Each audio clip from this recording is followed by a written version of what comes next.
welcome to Dice Over Everything, the miniatures gaming podcast. Yeah, so you know how we don't travel quite as much like without our cars as we used to when we were young? Yeah, Like, because driving sucks. when you're young, you have to get on the bus and go everywhere like that. But then when you're older, you just kind of like throw whatever you want in your car and be like, yeah, it's fine. I'll just take all this crap somewhere if I really have to. But then afterwards, we went backwards and we said we didn't even want to drive around because that's annoying.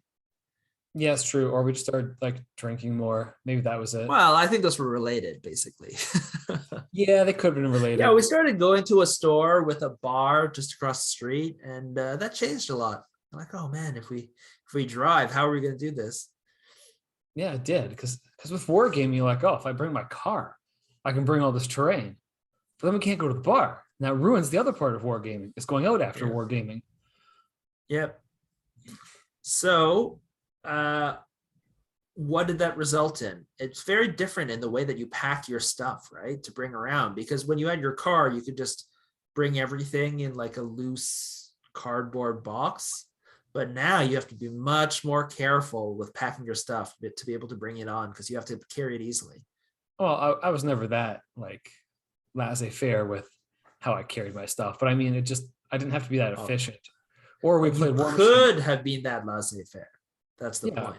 I could have been, and like I could carry terrain. It didn't matter if it took up lots of space. It was all good. But now that we sort of play at like we play at a downtown store. Driving there just makes absolutely zero sense because it's on the subway, and we've had to revise how we actually get stuff down there. Yep, that's true. And so our general topic today is do you pack away your minis? Yeah, so I don't think everybody has settled on one version at all for this.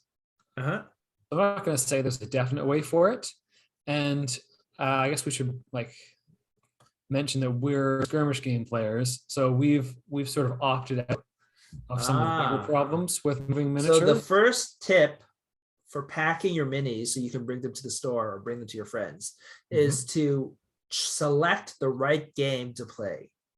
Absolutely. Like if you're not going to use your car to go somewhere, maybe you shouldn't be playing mass battle games. Yep, that's right. Playing Apocalypse seems like a huge challenge if you don't have a car. You should literally, like, if people come to your place to play Apocalypse, you should be just offering them an army too. Like, they shouldn't have to carry. They shouldn't have to pack up that army and bring it to your place. That is. Yep. You should have two giant armies, and then so that they can do it. Unless they can like sleep over, because it'll take so long to pack up after. Yeah. Okay, so step one: play skirmish games. It's the first step. Yeah, and it's great, I think, because there's a lot of different skirmish games. Actually, medium-sized games are okay as well. They're going to be a little bit more difficult, but like a skirmish game is great because if you have like a bag that you go to work, I guess a lot of people don't have to go to work anymore. They work from home. But if you go into work and you play a skirmish game, if your box is only like 10, 20 models, you can also often fit that in your bag with your laptop and whatever you need for work, right? So that's great. Yeah, that is an option, because a lot of people go to work and then try and head right to the game store after, because there's no time to go between multiple places. Yep, because stores don't stay up too late anymore. I think that was one of the greatest things when like game stores started like skewing to be third places, so that they stayed up later, or they stayed open later, like more with a restaurant or something like that. Yeah, rather than being like 9 to 5, like regular office hours, they became like or 9 to 9. Some of them were 9 to 7, which is kind of weird, but like 9 to 9 even there, which is like, I guess or is it 10 to 9 is the usual store. That's a bit of an issue when you want to be able to play games, right? Because you have to factor in not just like when you're done, you can walk out like a normal store, right? Like you can go into a store at like 8:55, pick up your purchase and just leave, right? Or even but for games, you have to pack up all your models, right? Before you go, which means the cleanup itself is like 10, 15 minutes after your game, right? and it gets longer if you're not playing skirmish games. Yeah, if you care about your miniatures, it can take a while. Yep. Depending on how complicated your packing method is. So we can get complicated versus non-complicated packing methods. Yep. But ideally, you should be able to play the game with 10 to, I don't know, up to maximum 20 miniatures, I'd say, which makes sense. I would aim more for like 10, 15 kind of thing. If you have an under 10 or a 12 kind of game, I guess 20 is probably decent, right? Mm-hmm. Yeah. Yeah, so I think before this, we were talking about how many guys we have for some of our factions in, say, Infinity, or just playing Frostgrave and having those guys, plus having like random monsters that show up. That sure, maybe in the game you're playing, you only use 15, 20 models in the game. But if you don't want to pack specifically to go there that day, you might really want to be carrying around 50 guys. Like, seriously. If you want, like... So this is where we defer. So to me, the ideal is a skirmish game because you only have to pack 10 to 20 guys. So like if I want to pack light, then I can pack it away that the night before. Then I bring my Frostgrave, my 10-man warband with like, I don't know, 5 monsters and a bunch of treasures. That's like under 20 models, right? And so I can pack that away in a box much more easily. Okay, so I'm of the mind that I don't even want to pack the day before. I just want to pick up the case meant for that game and just walk out and say I could even like write a list on the spot and the case will have those miniatures in it. And that's the beauty of playing a skirmish game, is that you can have that option. Yeah, so even if you get up, like if you want to go up to the option where you're bringing all of your models around for whatever reason, which in my opinion is a bad move, but okay, you can do you. If you own the entire faction, like in Infinity Sectorial, which is a smaller piece, you could basically buy the 50 models, and that's basically every single model that you would need to build any kind of army that you want, because you're only ever putting on 15 to 20 models, or 10 to 20 models every game. Yeah, and if we think of Frostgrave as well, with there's a pretty large bestiary, you want to be ready for anything that shows up. You might be up to like your warband plus a few extra guys in there, and the whole monster lineup. You have the entire bestiary. That's still less than 50 models, actually. Yeah, some of them can be sort of large, so they take up a little more space than your standard human.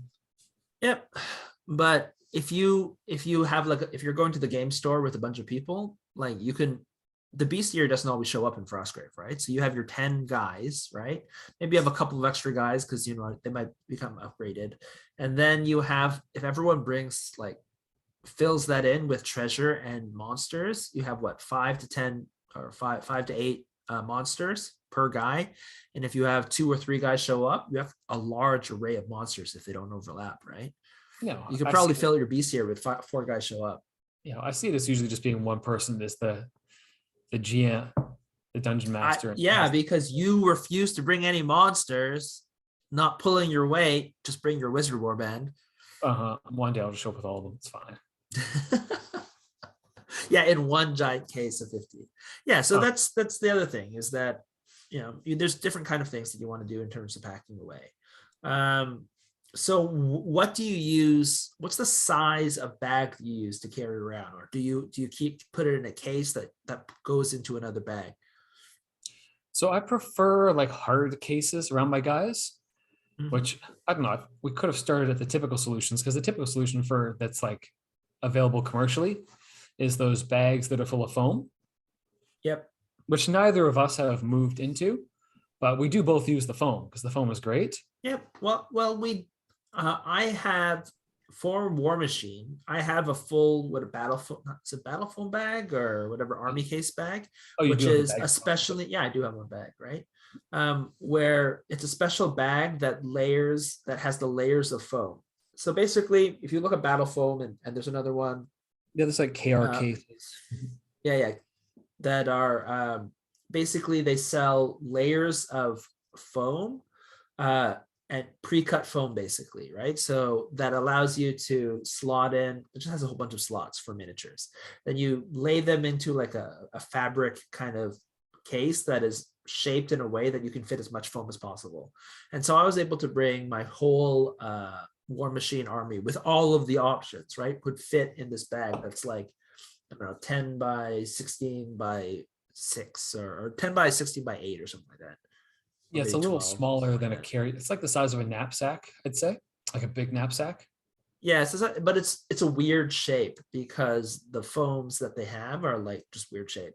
So it's like, it's not, if you were to make it as big as possible, it would have the volume of a normal knapsack, but it's not shaped like a normal knapsack, right? Because the foam that they sell is like weird shape, like 10 inches by 16 inches or something like that. Yeah, because you wouldn't want thin like the shape of a knapsack. Or if it was shaped like, if you did orient it like a knapsack, the models would be not lying flat in the tray, they'd be on an angle, which I'm actually okay with, because the case setup I use, I basically use one of those parts organizer cases. It looks kind of like a briefcase shaped parts organizer with the lid that flaps open. For hardware, like hardware store parts. Yeah, once you go to the hardware store, and it's got little plastic bins in it, and I just took all the plastic bins in it and threw them in a closet somewhere, and just kept one bin in it to put tokens in often, because it's kind of nice to take out your tokens in there. But you can fit the foam in there pretty well, and I basically go with 2 layers inside one of those. So the thing is, that's good for transporting them. Yeah, so the hardware organizers are pretty good. I know that you started off with like, what do you call them? Toolboxes.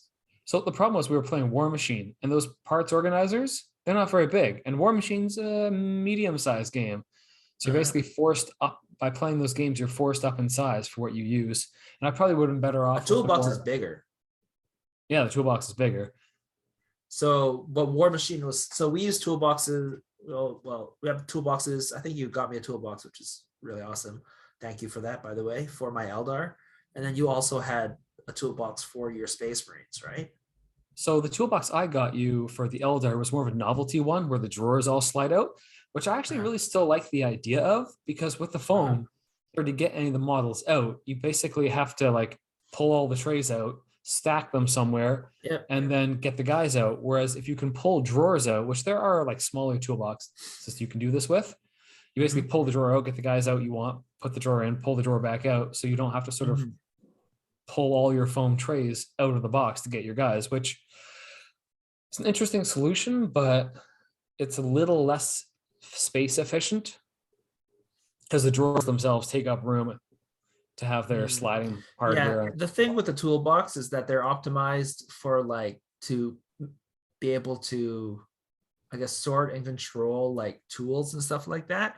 But for me, you know, miniatures are tools. The problem with tools is like they're not that delicate. They're somewhat delicate, but they also will destroy things around them if your actual carrying case is not very strong. Whereas for miniatures, the only thing you care about is the miniatures being delicate, because they will not destroy things that they touch, right? No, they get scratched by touching anything that's not soft, or touching each other can destroy them. Yeah. So I think the toolbox doesn't make as much sense, but the carrying cases that you're talking about, especially they're more for like, you know, like screws and things like that to sort them, right?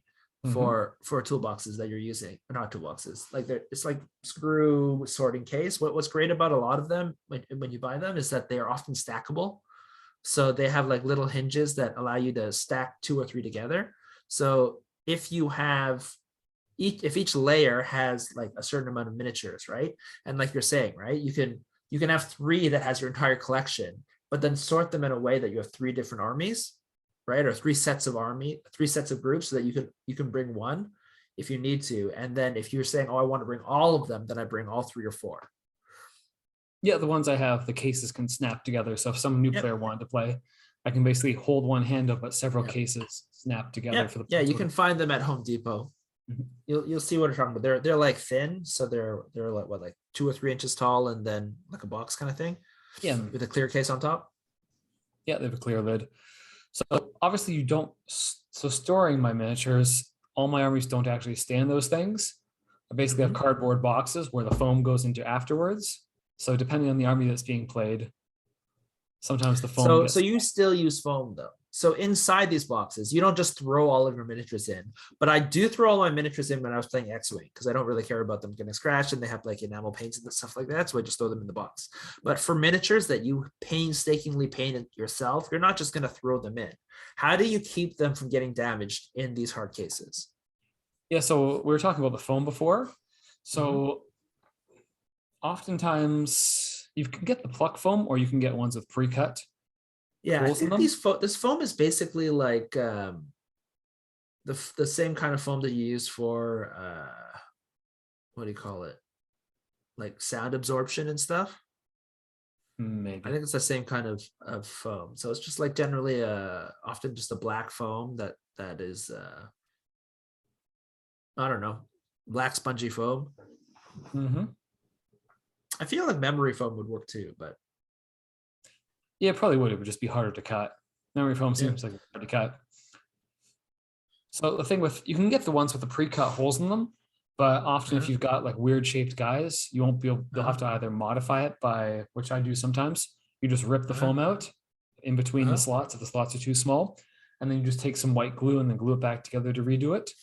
Or so this is one of those things. So I hated pluck foam and I actually ended up really liking the pre-cut squares because the pre-cut squares, you can often just shove foam inside to keep people in, right? As long as they're big enough for the majority of your models.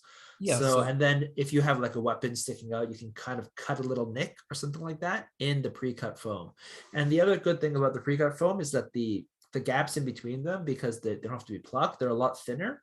So generally you can fit a lot more into them. However, if you're crazy like you basically treat the pre-cut foam as a general shape, and then to give it more stability, you glue them all afterwards, right? So you cut your shapes, and then you can even cut them extra thin and then glue them so that they don't rip apart, which is one of the biggest problems with the pluck foam, is that the stuff you don't pluck, even though you can pluck in the right shape, it will often, if you don't do something to make it stop from coming apart, it will rip in carrying. So I have a whole bunch of pluck foam for my war machine that is just like all ripped up and empty because, you know, they couldn't stay together because they're all basically like corrugated cut, what do you call them? Strip cut or something like that, where they're attached by little tiny little pieces so that you can just rip them off. It's kind of perforated, like you think of perforated paper. Yeah. It's like perforated foam though. So going back, like the pluck foam at first seems like a great idea because you can customize it to whatever shape your guys are.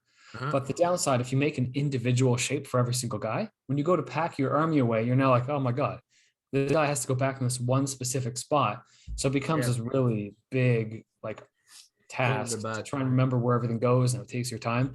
So in the cases, I try and have like a lot of standardized sizes, and then for weird models, crazy sizes, just give them their own slot. But for the most part, just keep the slots all standardized. That's why the square ones, the pre-cut, I don't know, I've kind of fallen in love with them. Over when I use those, I just use the pre-cut squares, and then you can cut a giant up. You can still cut them, right? So you can use scissors, and if you need a larger hole than your pre-cut thing, you can just cut it. And then I have some pre-cut foam, some pluck foam just remains from stuff I plucked out, and I use those to fill the gaps of the squares if I have models that are too small for the little hole that they're in. Yeah, so if the game you're playing largely has like 25 to 32 millimeter base guys and doesn't go to like other base sizes, having all the pre-cut sizes works extremely well. But with Infinity, you've got things like motorcycles, you've got like the remotes and other things like that go up to 40 millimeter bases. So when you get involved in those, I find the pluck foam is pretty good to sort of accommodate the weird shape things. But if you're playing like all standard human size things, it's not really worth your time to pluck and the extra space it takes. Because as Alan was saying before, the pluck foam, the squares that you have to pluck are much wider than the strips that are in between for the pre-cut squares. So you end up losing a whole lot of space, even though you figure you're customizing it to your army and it should be really efficient. Just because the width of those squares is much larger than the foam strips. You often can't fit more in. You don't. Like you're better oftentimes if you have like a larger model, just to take the pre-cut squares and just cut a spot like combine a couple of those pre-cut squares to make it large enough that you can fit your larger model in, and you will often save more room, right? And there's other shapes if you buy them from the store, where that's not all the same. It's not all standardized. Your 28 millimeter. It's not all standardized just for 28 millimeter. There's often like different sizes and stuff like that combined. So that because there's lots of different games with different size troops, right? Yeah, because like the only issue I find is like War Machine or 40k or stuff like that. The other issue that I find though is like it's often just hard to buy unless you buy it online. So we have like a relatively large store in downtown where we live called Meeple Mart. And they often have a lot of foam, but they often the problem with them is they literally just sell out a lot. So and then they have what's left over is just like the pre-cut ones for specific armies, which I don't want, right? But just the standard shaped ones, they like immediately sell out over like a couple weeks or something like that. There's people like me that hoard them as soon as they come out. I just buy them all. Yeah. And the other issue with these foam, this stuff is that they're kind of expensive. So these things are not cheap. It's like $15 for even a small tray or $20 for a bigger tray. Yep. So this is fine, if you want to do the upscale kind of thing, especially if you're doing a skirmish game. It's not that expensive to buy 1 or 2 pieces of foam. Yeah. You don't need to buy the carrying cases, in my opinion, that they often come with. That's just extra expense. You can literally what I found the best is that so we play a lot of Infinity, and they come, and if you buy a lot of the bigger boxes, they come in like a great size container that fits a pluck foam box, right? Mm-hmm. One pluck foam tray. So if you buy the larger Infinity boxes, although I think they're smaller now, so they might not fit. But it's like Operation Ice Storm and stuff like that. The 2-player boxes or the one like 10-man armies, the old ones. I think the new ones are too small, but the old ones were a good size to fit one tray in. So I basically reuse those and then put in the tray inside, and then I can fill them with miniatures. Or you could even buy some Mythic Terrain because it comes in the same sort of cardboard boxes that are pretty big. Honestly, just find a cardboard box that fits that size. And if you've ever done warehousing before, if you ever worked at a warehouse, you know how to cut a box into shape. Just cut a box into shape, a cardboard box into shape, and then use that. So you just make sure it has the right size for the base, and then just cut it down, and then you can use that. Well, and then, Battle Foam sells cheaper cardboard box versions too, which cardboard box is not that expensive. I know. If you know how to cut a cardboard box into shape, you can buy like just a normal cardboard box for like $4 or something like that. Yes, or you can buy pre-painted cardboard boxes because those exist too. It's not ghetto. Ooh. Product. Yeah, they have logos on them. Yeah, so just buy the tray, cut a cardboard box into shape, and then put it into a carrying, like something that you can carry around. So if you're playing a skirmish game, you really just need one tray. Maybe you need 2 trays, but like one tray. Fit it into your, like one tray can easily fit into a backpack, which I'll often do, especially if I'm carrying other stuff. Or my preferred way is a satchel, so the messenger bags. Yeah, so if you're doing the cardboard option, or even if you're doing any foam option, you actually need to buy like a top piece of foam to go on the very top layer so that the models on the top don't rub against whatever the top surface is. Sell just like toppers for the foam as well. Yeah, it doesn't really need to be foam, in my opinion. So this is my second thing. You can buy the topper, but you don't need a foam topper. No, or even like blisters for Infinity or some other games come packed with foam, or you just have foam from somewhere else. And that's true. One of the great things is blisters from or boxes from Infinity. That's another thing I wanted to say is using the boxes for Infinity. They have like a great cardboard box, and they have one layer of foam. Mm-hmm. Right, and then you can literally use that foam and put guys, right? You put their base in between the cardboard and the foam, so they kind of lay there, and then you can literally reuse the box, put all your minis inside them. Yeah, you can just cut it apart and use white glue and turn it into a case. Like it's. Yeah, exactly. You can literally turn it, and then you have like little mini cases that are like 4x6. Right, and each 4x6 one has like 10 minis in it, And those are super easy to carry around, especially if you put into like a messenger bag or something like that. It sounds crazy to cut up that foam, but honestly, with what I do with the pluck foam, I rip all the pluck foam out at once. Then I start shaving it and cutting it into pieces. So it's already about the same And you thing. say use white glue to put them together, right?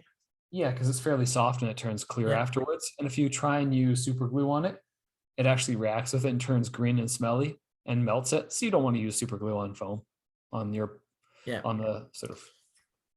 Also, it hardens a lot more, whereas the white glue stays a little bit softer. It's flexible, so it won't tear apart as easily. Yep.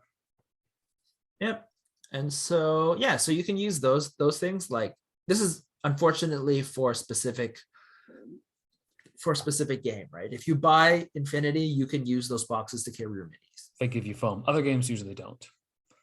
Yeah, so then you're more SOL, especially like if they come in a sprue.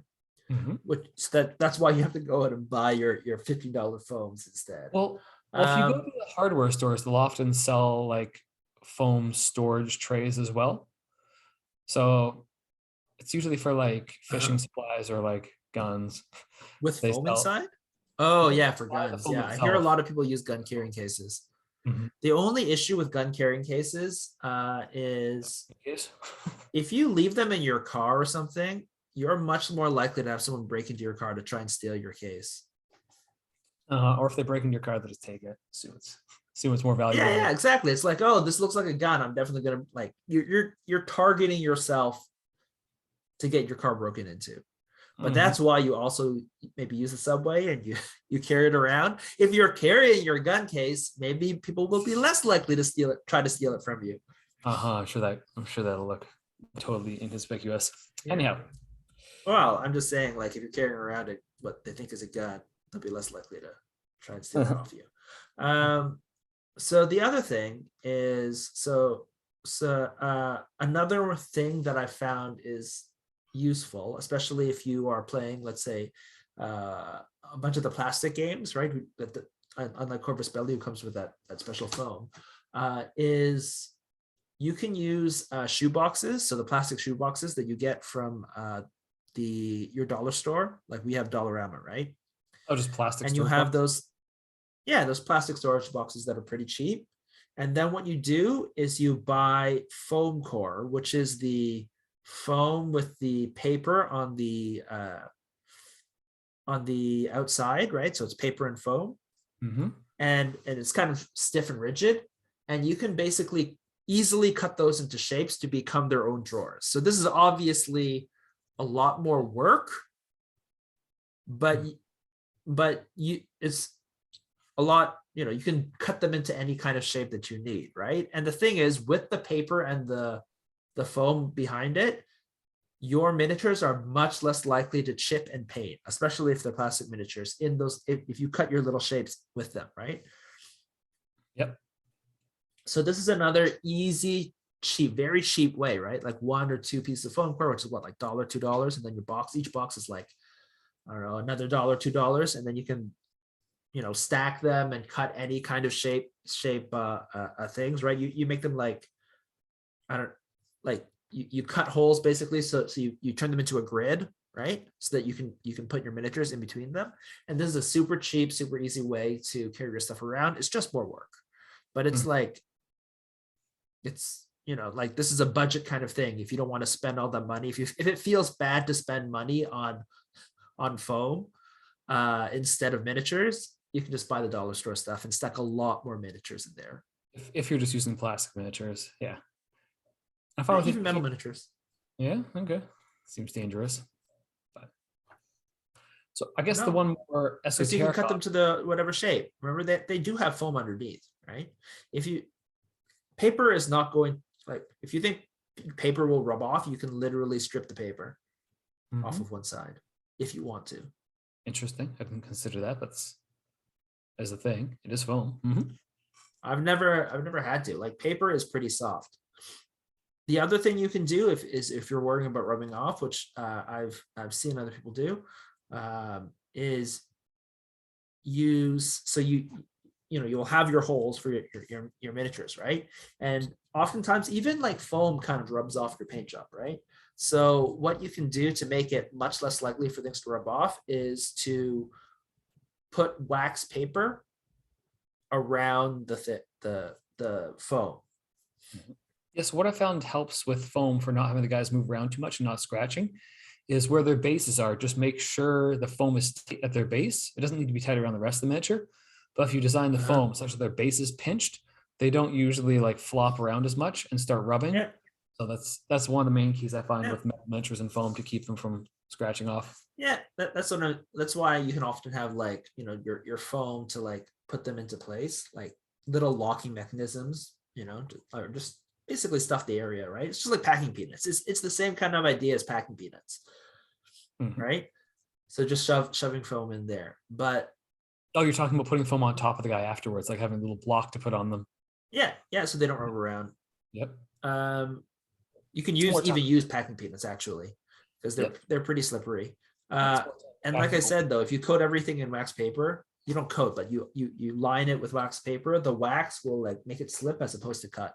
And so again, that's another way that it'll be less likely to rip off.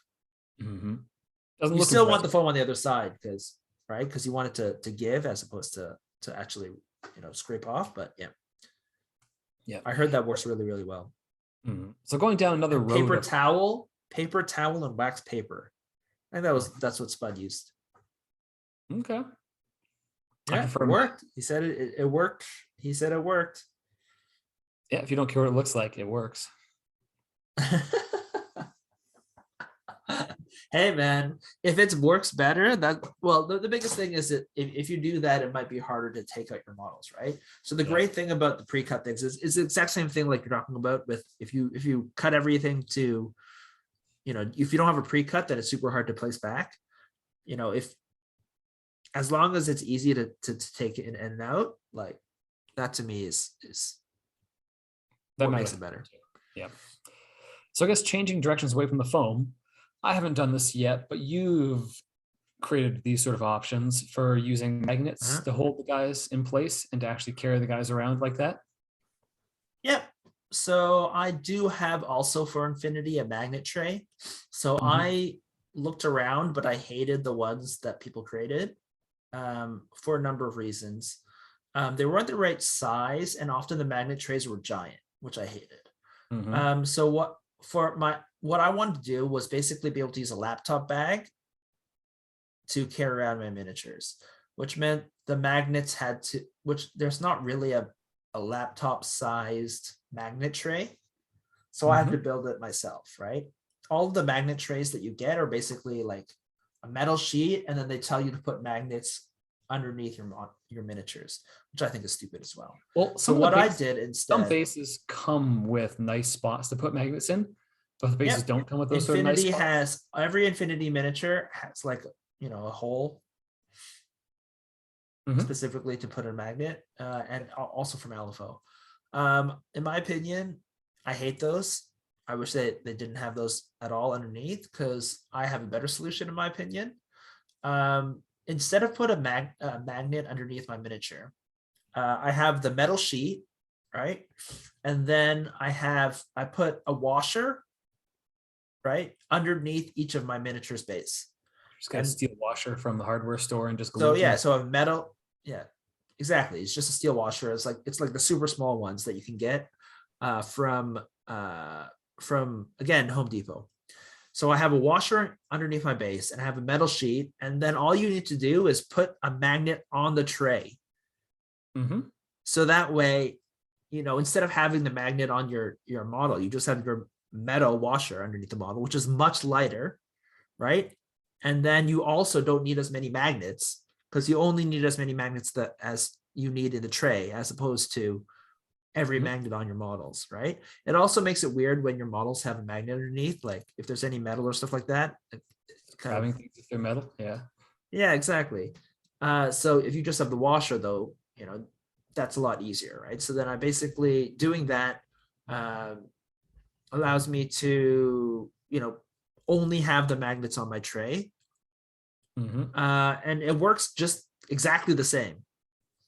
So the other thing is that basically for me, the metal tray was not actually a metal tray. Again, what I did was just bought super big washers. So you can buy like 3-inch washers, and then I glued the 3-inch washers to hardboard using like super glue and some other kind of whatever glues, just to a piece of hardboard. And then I created a tray that allowed me to slot in my little hardboard trays with washers on them. And that was basically it. What turns those washers magnetic then? Washers are all magnetic. They're all steel. No, but so you have to make some sort of conductivity between all the washers? Are you saying, I already told you, put magnets in between. Oh, in between the washers. Yeah, so you have washer. So, okay, so you have your hardboard. Hardboard is just like pulped paper, right? Like super tightly pulped paper, right? And then you glue that, a giant washer on top, which is like a steel washer. Then you put your magnet on top of that. Then you have your small washer on your miniature, and that goes on top, that is magnetized to, that attaches to the magnet, that is attached to the washer, that is glued to the hardboard section. And so I have hardboard sections that are like strips that are like what, 14 by 3 inches. And then I can slot them in, and I created a frame that I could slot in these things so that I could layer my miniatures basically in them. And then I could just take out the entire frame and put them on the table and then take them off easily if I wanted to. Yeah, so basically having removable frames is a key thing for the case, because if you don't, you've got to sort of try and pull all the miniatures out one by one. Yeah, so pulling off miniatures from magnets is it's just knowing how strong the magnet you need is so that it doesn't move around, right? So the heavier the model is, the more you need magnets, but then you just have to be able to pull, when you pull it off, you can't, if there's too many magnets because the model is too heavy, you shouldn't pull it off from the model, you need to pull it off from the base. Yeah, that seems annoying at that point. So you probably want to get the number of magnets right. Yeah. So the thing that makes it different for me, a lot of people will use just a cookie tin, right, which is also magnetic, which you can definitely use, right? Yep. Mine was just that I could slot them in and slot them out, right? A lot of people use the cookie tin. The issue with the cookie tin is exactly what you're saying. If you need a lot of magnets and you sit the miniatures up like on the bottom of the cookie tin, you're gonna have a hell of a time trying to like pull them off, right? Yeah. Especially, you might grab the miniature, but then you might end up ripping your miniature off your base if the magnet is too strong. So the other thing you should do is actually magnetize them and then lay them. You probably want a thin cookie tray, and then magnetize the miniature to the side as opposed to the bottom. So instead of making them like right side up, you lay them to the side, right? So the magnet keeps them from Seems hard to put them in that way, but no, they're magnets. You just do that, and then they magnetize and click to the side. You just have to have enough room, and then and you will also have some sort of gap probably in the middle because your cookie tins generally are pretty large. Yeah, tokens, whatever. Yeah, so I actually used foam core, right? So yeah, exactly. I used a foam core for a section in the middle, and then I put all the tokens and stuff there, and then I had my miniatures on the outer ring. Interesting. So get a bigger cookie tray and then like put foam on the inside. So use both methods. Yep. So those are the different ways that I basically did that. I did want to talk somewhat about home storage, but I think that'll have to wait for another podcast because we're coming in on 40 minutes. So are there any other ways that you carry stuff around? Oh, there's the garbage way, which I find with plastic miniatures you don't care about as much. Not like resin, but like real plastic. If you spray them with primer that's meant for plastic, like the Rust-Oleum camouflage, and then you can kind of abuse them and just throw them together if you don't care. Oh my God, I'm so abusive to my plastic miniatures for 40K. I often just throw them into a box, a shoebox. You've used like basic primers. If you go up to like the primers that are meant for plastic, which have crazy adhesion, and like you can scrape them with your fingernails, You can kind of just like pile a bunch of miniatures together if they're not like really well painted and you don't care that much. You're just like into this bin. I do the same thing. I just throw them in. I know. I use you're not the Rust-Oleum paint plus primer white. Yeah. Works fine. But if you It's good enough. If you use the even tougher primer and then maybe you give them like a matte varnish after, which I don't do that. You can basically I just often varnish plastics, just throw them in a pile if you don't care. Yep. It's not that bad. That's definitely what I do. Not that bad.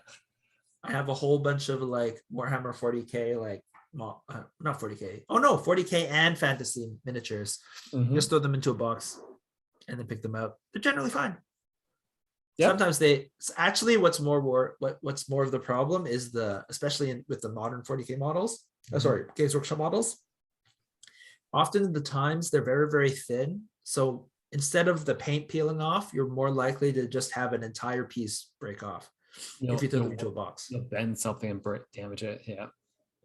Yeah, that's more likely to happen. So I still think you should probably take care of your miniatures better because it's a big pain in the ass to glue, especially if a sword breaks off because the joint is so thin. It's so annoying. So I wouldn't recommend it, but I was too lazy, and just the novelty of not giving shit was enough. I have all my Lord of the Rings. I love my Lord of the Rings models, but my Easterlings, but I still just throw them into the box. Now, with some of my terrain, that's Mantic stuff, which I'm sure can scratch because it's just on like soft plastic.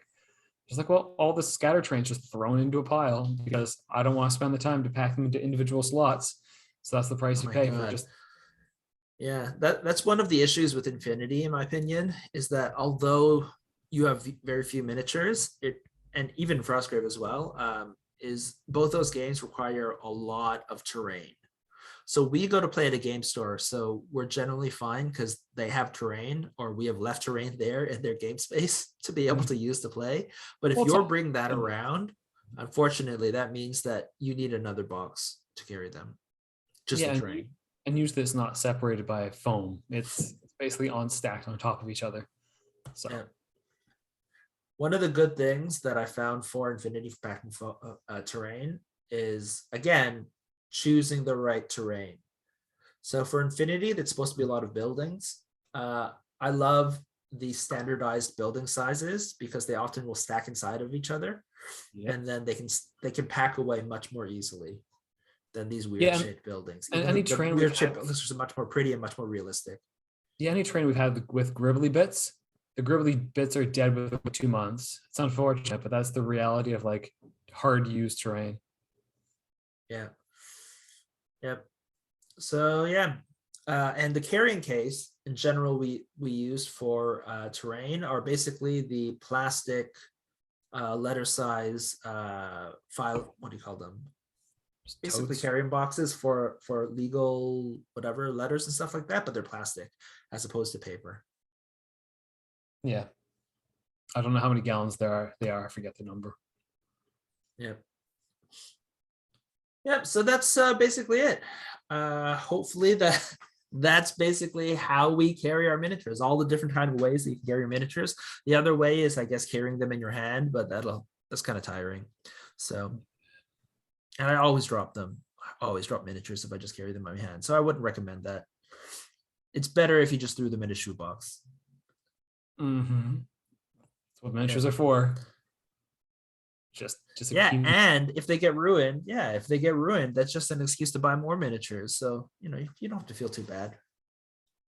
Of course. All right. Do we have any other different ways, or do we want to just run through all the different ways and then call it good? Oh, I feel like there's more out there, but they suck. So don't even do those. But these are ours. There are many different ways to carry them. So we said you can do the magnetized thing, right? You can carry them in a hardware box, right, with foam. You can use foam in a cardboard box that you can put into a messenger bag or a laptop bag. Laptop bags actually are my favorite. I actually bought an extra laptop bag specifically to carry miniatures. I'm now collecting laptop bags for different skirmish games. You can do instead of foam, use foam core and just basically cut little slots, which is a budget way to to do it. And You can use wax paper to carry them around. Yeah, with extra foam just to make sure they don't move around, to allow you to even more budget carry stuff around. Yeah, and that is everything we talked about, I think. Yep. Yeah, you don't have to get the foam carrying cases. I mean, those I want for to all say, different types of budgets. those I want to say are good for when you're up to like 50 plus guys, to have those really efficient bags with a shoulder strap, like the battle foam ones. I think those are terrible, honestly. But I would never buy those. Like it's fine to carry from your car, but they're totally not ergonomic. If you're carrying them on the subway, they're terrible. I'd rather have a backpack with a bunch of miniatures and then 2 messenger bags, like one on my left shoulder, one on my right shoulder, crossing, and you can carry then a full thing, rather than one giant case that is unwieldy and like bumps against you when you're walking down the street or something like that. It's just so annoying. I'm sure Battle Foam sells backpack versions. Yeah, I think Kara Multicase, they sell the cardboard outers that you can put into a backpack, right? So that to me is the preferred way to do it, rather than getting one giant thing. Yeah. But they are useful, especially if you just want to throw money at it, right? Because it comes with the right size to put in a lot of foam and all that kind of stuff, right? If you just want to get over it, like all these other kind of things that we talked about need a lot more DIY. So yeah. All right. Yeah, so those are the ways we carry around our tons of models for all our different things. Oh, the last one I forgot is the very first thing we said is just play skirmish games. So you don't have to carry as much miniatures. Yeah, so those are all the ways that we manage to carry our miniatures and pack them so that we can bring them to the game store. If you have any ideas about carrying or things that we haven't talked about, or new thoughts, maybe we've sparked some creativity, or if you want to show us your cool DIY carrying case, you can email us at contact@diceovereverything.com. We'd love to hear from you. Yeah, or show us what you're up to, and join us at Dice Over Everything, and show us what you're putting together at Dice Over Everything group on Facebook. Yep. Yeah, so that has been this podcast. This has been Alan. It's been Brandon. Bye.